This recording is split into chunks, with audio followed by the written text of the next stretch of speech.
तो आइए हम लोग 5वां नंबर क्वेश्चन पे चलते हैं, है ना। 5वां नंबर क्वेश्चन बोल रहा है कि एक समकोण त्रिभुज की ऊंचाई इसके आधार से 7 सेंटीमीटर कम है। एक समकोण त्रिभुज है ना, क्या है, एक समकोण त्रिभुज दिया गया है और उसके क्या बोल रहा है कि ऊंचाई इसके आधार से 7 सेंटीमीटर कम है। यदि विकर्ण 13 सेंटीमीटर का हो तो अन्य दो भुजाएं ज्ञात कीजिए। सबसे पहला काम होगा मेरा कि एक समकोण त्रिभुज आप बना लीजिए। ये आपका रहा समकोण त्रिभुज, क्या है, समकोण त्रिभुज, है ना। यहाँ पे क्या होता है, समकोण त्रिभुज में हमेशा एक कोण 90 डिग्री का होता है। क्या होता है, 90 डिग्री का होता है। इसको क्या बोलते हैं, कर्ण बोलते हैं, इसको आधार बोलते हैं, और इसको ऊंचाई बोलिए या लंब बोलिए। ऊंचाई बोलिए या लंब बोलिए, दोनों एक ही होता है। तो बोल रहा है, क्वेश्चन हम एक बार फिर से पढ़ेंगे कि एक समकोण त्रिभुज है, समकोण त्रिभुज हम लोग बना चुके हैं, कि ऊंचाई इसके आधार से 7 सेंटीमीटर कम है। इसका आधार यदि हम x मानते हैं, यदि इसका आधार मान लीजिए 9 सेंटीमीटर, क्या है, 9 सेंटीमीटर है। बोल रहा है कि इसके आधार से ऊंचाई जो कि इसके आधार से 7 सेंटीमीटर कम है, तो इसमें यदि हम 9 में 7 सेंटीमीटर घटाते हैं तो 2 सेंटीमीटर आपका ऊंचाई होता है ना। तो यही दिया गया है और आप लोग को आगे निकालना है ना। तो आइए हम लोग करते हैं इसको। तो सबसे पहले यहाँ पे बोला क्या गया है कि दोनों भुजाएं ज्ञात कीजिए। तो सबसे पहले किसका चर्चा किया गया, यहाँ पे देखिए कि क्वेश्चन में क्या पर बोल रहा है, एक समकोण त्रिभुज की ऊंचाई इसके आधार से 7 सेंटीमीटर कम है। ऊंचाई जो है कि 7 सेंटीमीटर कम है आधार से। तो लिखेंगे माना कि, क्या लिखेंगे, माना कि समकोण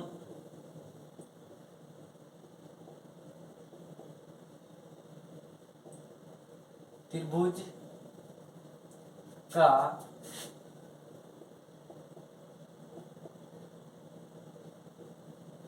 आधार बराबर x सेंटीमीटर, तो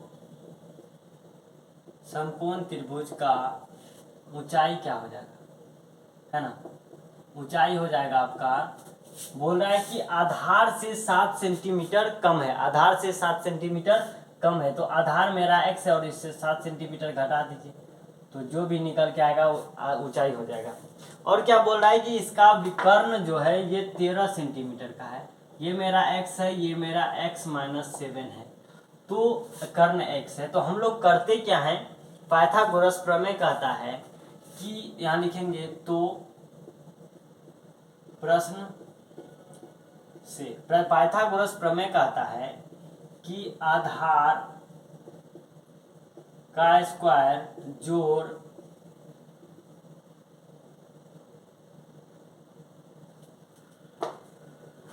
है ना, जोड़ लंब का स्क्वायर बराबर कर्ण का स्क्वायर। तो हम लोग का आधार क्या है, x स्क्वायर प्लस लंब क्या है, x - 7 का स्क्वायर हो जाएगा होल स्क्वायर बराबर 13 का स्क्वायर।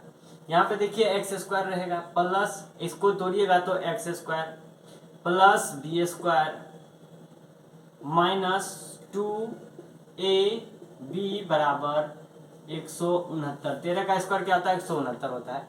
तो यहाँ पे x है, x स्क्वायर तो 2x स्क्वायर हो जाएगा। यहाँ पे देखिए 49 है, उसको उठा के इधर लेके चलिए आइए, यहाँ पे क्या आ जाएगा, -14x बराबर 169 - 49।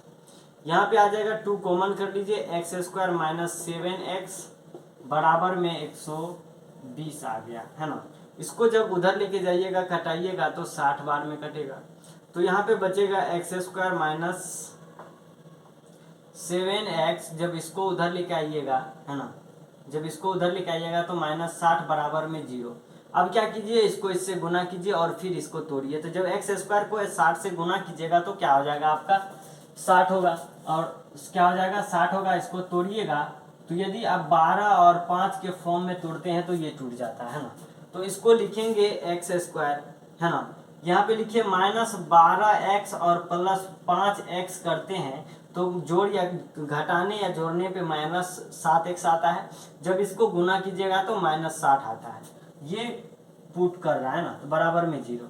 यहाँ पे देखिए अब x कॉमन कर लीजिए, तो x कॉमन कीजिएगा तो यहाँ पे तो x बचा, माइनस यहाँ पे तो प्लस कॉमन किए हैं तो यहाँ पे माइनस रहेगा। यहाँ पे 12 में से x कॉमन कर लिए तो क्या बच गया, 12 बच गया। यहाँ पे देखिए क्या कॉमन आ रहा है, 5 यहाँ भी है 5 इसमें भी है, तो प्लस का 5 आप कॉमन कर लीजिए, तो यहाँ पे 5 कॉमन ही कर लीजिए, तो क्या बचा है, x बचा है, तो x लिख दीजिए। 60 में से 5 जब कॉमन कर लिए, यहाँ पे -12 बच जाएगा, बराबर में 0। एक चीज हमेशा ख्याल रखेंगे, जो यहाँ पे आया वो चीज यहाँ पे आना चाहिए। और यहाँ पे देखिए x -12 यहाँ भी, x -12 यहाँ भी है, तो x -12 आप कॉमन कर लिए, यहाँ पे बचा क्या है, x बचा, यहाँ पे +5 बचा है, बराबर का 0 बचा हुआ है। आइए हम लोग आगे बढ़ते हैं। यहाँ पे देखिए जब x -12 है ना, x -12 बराबर 0 कीजिएगा तो x का मान निकल के आएगा 12। यदि x + 5 बराबर 0 करते हैं तो x का मान निकल के आता है -5।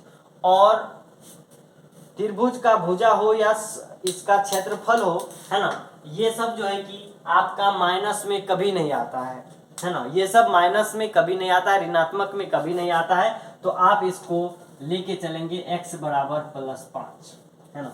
तो इसका आंसर हो जाएगा x बराबर 12 और 5, ये हो जाएगा इसका आंसर। यदि आप लिखेंगे, है ना, यहाँ पे लिखेंगे कि यदि आधार आपका 5 है ना, यदि आधार आप 5 लेते हैं, है ना, यदि आप आधार 5 लेते हैं, यदि आप यहाँ पे देखिए कि त्रिभुज का भुजा, त्रिभुज का क्षेत्रफल, ये सब कभी ऋणात्मक में नहीं आता है, तो आप इसको लेके नहीं चलेंगे, है ना। ये हो जाएगा आपका, यहीं पे खत्म हो जाएगा, क्योंकि माइनस में है, ऋणात्मक में है, ये खत्म हो जाएगा। यहाँ पे निकल के क्या आया है हम लोग का आंसर 12। तो यहाँ पे देखिए कि 12, यदि आप x का मान 12 लेते हैं, है ना, तो ऊंचाई कितना आ जाएगा, 5 आ जाएगा, है ना। आधार यदि 12 लेते हैं तो ऊंचाई 5 हो जाएगा, तो यही हो जाएगा आपका आंसर। आइए हम लोग 6ठा नंबर क्वेश्चन पे चलते हैं, आपके स्क्रीन पे, है ना। 6ठा नंबर क्वेश्चन में बोल रहा है कि एक कुटीर उद्योग एक दिन में कुछ बर्तन का निर्माण करता है। एक विशेष दिन यह देखा गया कि प्रत्येक नग की निर्माण लागत रुपए में उस दिन के निर्माण किए गए बर्तनों की संख्या के 2 गुने से 3 अधिक थी। क्या बोल रहा है, उस दिन के निर्माण किए गए बर्तनों की संख्या के 2 गुने से 3 अधिक थी। यदि उस दिन की कुल निर्माण लागत 90 रुपया थी तो निर्मित बर्तनों की संख्या और प्रत्येक नग की लागत ज्ञात कीजिए, है ना। तो यहाँ पे फिर से एक बार आप क्वेश्चन पढ़ लीजिए। एक कुटीर उद्योग एक दिन में कुछ बर्तन निर्माण करता है ना। वहाँ पे खिलौना निर्माण कर रहा था पिछले क्वेश्चन में, और यहाँ पे बर्तन निर्माण करता है ना। और एक विशेष दिन यह देखा गया कि प्रत्येक नग की निर्माण लागत, है ना, निर्माण लागत, यदि एक बर्तन निर्माण करता है तो उसका लागत जो क्या है, यहाँ पे देखिए सुनिए क्या बोल रहा है कि प्रत्येक नग की निर्माण लागत, यानी कि एक बर्तन का निर्माण लागत उस दिन जैसे आज का निर्माण लागत पूछा जाए तो आज जो है कि आज दिन, यानी कि उस दिन के निर्माण किए गए बर्तन की संख्या के 2 गुने से 3 अधिक थी। अब यहाँ पे पॉइंट पकड़िए कि आज जो भी बर्तन निर्माण किया गया, मान लीजिए आज 5 बर्तन हम लोग निर्माण किए, कितना बर्तन निर्माण किए, 5 बर्तन क्या निर्माण किए। यदि इसका लागत पूछे तो लागत बोल रहा है कि इसके 2 गुने से 3 अधिक है। तो आज बर्तन कितना निर्माण हुआ है, 5, इसका 2 गुना कर दीजिए, 5 दूना 10, अब प्लस में 3 कर दीजिए 13, यानी कि आज यदि 5 बर्तन निर्माण किए निर्माण किए तो इसका लागत 13 रुपया होता है। तो आइए हम लोग इसी पे चर्चा करते हैं ना। तो लिखेंगे कि निर्मित बर्तनों की संख्या और प्रत्येक नग की लागत ज्ञात कीजिए। तो लिखेंगे कि निर्मित बर्तनों की संख्या, लिखेंगे क्या लिखेंगे, 6 नंबर क्वेश्चन है कि एक दिन में माना कि क्या करेंगे, माना कि एक दिन में निर्मित, है ना, एक दिन में क्या बोल रहा है, एक दिन में निर्मित बर्तनों की संख्या, निर्मित बर्तनों की संख्या बराबर x मान लीजिए। यहाँ पे पूछा क्या गया है कि निर्मित बर्तनों की संख्या ज्ञात कीजिए, है ना, बर्तनों की संख्या।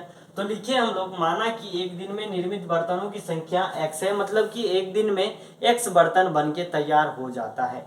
अब लिखेंगे कि इसका प्रत्येक नग की लागत, मतलब प्रत्येक बर्तन का लागत कितना है। तो लिखेंगे प्रत्येक नग का लागत और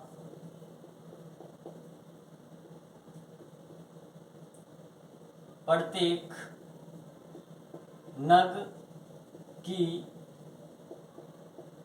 लागत बराबर लिखेंगे हम लोग, क्या बोल रहा है, प्रत्येक नग की लागत है 2 गुने से 3 अधिक है ना।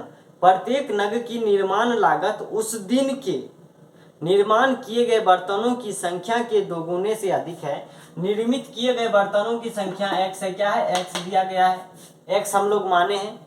निर्मित बर्तनों की संख्या x है और इसके 2 गुने से, मतलब कि 2 गुने से 3 अधिक है, ये हो जाएगा रुपया। क्या हो जाएगा, रुपया हो जाएगा। मतलब बोला जा रहा था कि आज जितना भी बर्तन निर्माण किए हैं इसके 2 गुने से 3 जब अधिक कीजिएगा, 3 जब 2 गुना और 3 ऐड कर दीजिए, तो आज जितना भी बर्तन निर्माण किया है उसका लागत निकल जाएगा आपका। तो आइए अब हम लोग लिखते हैं प्रश्न से, क्या लिखेंगे, प्रश्न से। अब प्रश्न में क्या बोला गया है कि यदि उस दिन की कुल निर्माण लागत 90 रुपया थी, कितना, 90 रुपया थी, और उस दिन जो है कि एक विशेष दिन ऐसा देखा गया कि इस तरह का घटना घटा, है ना, कि एक दिन कुल निर्माण लागत है, बर्तन संख्या x निर्माण हुआ और उसका लागत हम लोग का इतना आया, और दोनों को जब इसका टोटल खर्च कितना है, 90 रुपया है। तो हम लोग जब लिखेंगे कि जब बर्तन की संख्या में से लागत अगर गुना करते हैं तो हम लोग का रुपया निकल आता है। तो बर्तन का संख्या x है और इसका लागत कितना है, 2x + 3, और टोटल कितना आता है हम लोग का, 90 रुपया। तो आइए हम लोग इसको सॉल्व करते हैं। यही है, आप लोग को अगर ये बनाना कथन पढ़ के क्या मानना है, उसके बाद ये फर्स्ट वाला आप समीकरण अगर बना लिए तो समझिए कि आपको एग्जाम में बनाने से कोई नहीं रोक सकता। आप जिंदगी में कोई भी लैंग्वेज वाला सवाल आए आपको यूं चुटकी बजा के सॉल्व कर सकते हैं, है ना। तो कोशिश कीजिएगा कि सबसे पहले मानना क्या है, मानने के बाद आपको ये समीकरण बनाने आना चाहिए, और जब तक आप गौर से कोई चीज अच्छे से नहीं पढ़ेंगे तब तक आप आगे नहीं बढ़ सकते हैं, है ना। तो आइए हम लोग आगे से बढ़ते हैं। यहाँ पे इसको गुना कीजिएगा तो 2 क्या आएगा, यहाँ आ जाएगा 2x², है ना, और प्लस x को जब 3 से गुना कीजिएगा तो 3x बराबर में 90 दिया गया है। यहाँ पे आ जाएगा 2x² + 3x - 90 बराबर में 0। जब इसको गुना कीजिएगा तो इसको जब इससे गुना कीजिएगा तो 90 दूना होता है 180। जब इसको तोड़िएगा 2 से तो 90 आता है, जब 2 से तोड़िएगा तो 45 आएगा, जब 3 से तोड़िएगा तो क्या आएगा, 15 या 45, जब 3 से तोड़िएगा तो 5 आता है। इसको इससे गुना कीजिए, 2 दूना 4 तिया 12, क्या लिखेंगे, 12, और 3 गुना 5 15। जब 12 और 15 को लेते हैं गुना करते हैं तो 180 आता है ना, गुना करते हैं तो 180 आता है। और यदि इसमें हम लोग -12 लेते हैं +15 लेते हैं तो आता है मेरा 3। तो आइए हम इसको यूज करते हैं। तो इसको यूज कैसे करेंगे आइए देखते हैं। 2x², इसको छेड़छाड़ नहीं करना है। ये बीच वाला जो है कि जोड़ने घटाने पे 15 ये आ रहा है ना, तो हम लोग लिखेंगे -12x, क्या लिखेंगे -12x अब +15x, तब आ जाएगा मेरा 3x। अब -90 है तो इसको छेड़छाड़ नहीं करना है। तो आइए यहाँ पे देखते हैं 2 यहाँ भी है, 2 यहाँ भी है, 2 यहाँ भी है, ये 2 यहाँ भी है तो 2 कॉमन किए, x यहाँ भी, x यहाँ भी तो x भी कॉमन कर लीजिए। यहाँ पे x कॉमन किए तो एक तो x बचा हुआ है, यहाँ से भी x कॉमन कर लीजिए, 2 भी कॉमन कर लिए तो -6 बचा हुआ है, प्लस यहाँ पे देखिए क्या कॉमन आएगा, 15 इसमें भी 15 इसमें भी तो 15 कॉमन कर लीजिए। x तो नहीं है तो छोड़ दीजिए। यहाँ पे 15 कॉमन किए तो x बचा। जब 90 में से 15 कॉमन कीजिएगा, जब यहाँ माइनस में से प्लस कॉमन किए तो माइनस बचा हुआ है। 90 में से 15 कॉमन किए तो 15 छा के 90 होता है बराबर में 0। यहाँ पे देखिए x - 6 आप सही जा रहे हैं, x - 6 यहाँ भी है, x - 6 यहाँ भी है तो x - 6 आप कॉमन कर लीजिए तो 2x + 15 बचेगा। 2x यहाँ पे बचता है प्लस 15 यहाँ पे बचता है ना, प्लस 15 यहाँ पे बचता है बराबर में 0। तो आइए इसको लेके चलिए उधर, है ना। तो x - 6 बराबर क्या आता है 0, और एक बराबर लीजिए 2x + 15 बराबर में 0, है ना 0। तो यहाँ पे लीजिएगा 2x बराबर -15 तो x बराबर आ जाएगा -15/2, और यहाँ पे आइए x बराबर आता क्या है 6। तो यहाँ पे देखिए एक प्लस में निकला है और दूसरा माइनस में निकला है। कोई चीज की संख्या ना तो प्लस में माइनस में होता है, ना कोई चीज का लंबाई आप माइनस में कर सकते हैं, है ना कोई त्रिभुज या कोई किसी का क्षेत्रफल आप माइनस कर सकते हैं। इसीलिए ये हो जाएगा आपका, है ना, इसको यहाँ पे छोड़ देंगे, ये गलत हो जाएगा। जो भी पॉजिटिव में निकला है उसको लेके हम लोग चलते हैं, आगे बढ़ते हैं। तो आइए हम लोग 6 निकला है हम लोग का। यदि आप x बराबर 6 निकला है, यदि निर्माण बर्तनों की संख्या 6 मानते हैं आप, 6 आता है तो इसका लागत हो जाएगा कि 2 × 6 + 3, तो आ जाएगा 6 × 12 प्लस का 3 बराबर का 15 रुपया। यदि आप 6 बर्तन एक दिन में निर्माण करते हैं उसका निर्माण लागत होता है 15 रुपया, है ना। तो आज तक हम लोग का यही रहेगा, है ना। 6 नंबर हम लोग का 4.2 खत्म हो चुका है, बहुत अच्छे से खत्म हुआ है। भले थोड़ा सा लंबा वीडियो हो गया है लेकिन बहुत अच्छे से हम लोग खत्म किए हैं और बहुत बारीकी से हम लोग हर क्वेश्चन को सॉल्व किए हैं, है ना। तो आप लोग को कोई प्रॉब्लम नहीं होना चाहिए, ये मेरा उम्मीद है ना। अगर कोई प्रॉब्लम होता है तो आप जरूर कमेंट करें कि यहाँ पे कोई प्रॉब्लम हो रहा है समझने में, मैं उस पर बहुत फिर से मैं उस पर अमल करूँगा, है ना। तो अगर वीडियो को अच्छा लगे तो प्लीज़ चैनल को सब्सक्राइब कर लीजिए। अगर आप नए हैं तो, अगर आप चैनल सब्सक्राइब कर चुके हैं तो फिर से आपको चैनल सब्सक्राइब करने का ज़रूरत नहीं है, है ना। तो आपको वीडियो अच्छा लगे तो प्लीज़ लाइक करें एंड कमेंट करें कि कैसा लगा, और चैनल पे नए हैं तो इसको सब्सक्राइब कर लीजिए और बेल आइकन दबाना ना भूलेंगे, है ना। और यदि आप फेसबुक पे हैं तो प्लीज़ जाइए यूट्यूब पे और अभी सर्च कीजिए स्मार्ट स्टडी सेंटर पूर्णिया, और मेरा ये यूट्यूब चैनल है और इसके माध्यम से हम यूट्यूब पे हर एक चैप्टर का हर एक वीडियो मैं वहाँ पे धीरे धीरे करके डाल रहा हूँ, और आपका एनसीईआरटी बुक मैं पूरा सॉल्व करूँगा, ये आप लोग से मेरा वादा है। तो चलिए आज के लिए इतना ही और मिलते हैं अगले वीडियो में, तब तक के लिए धन्यवाद।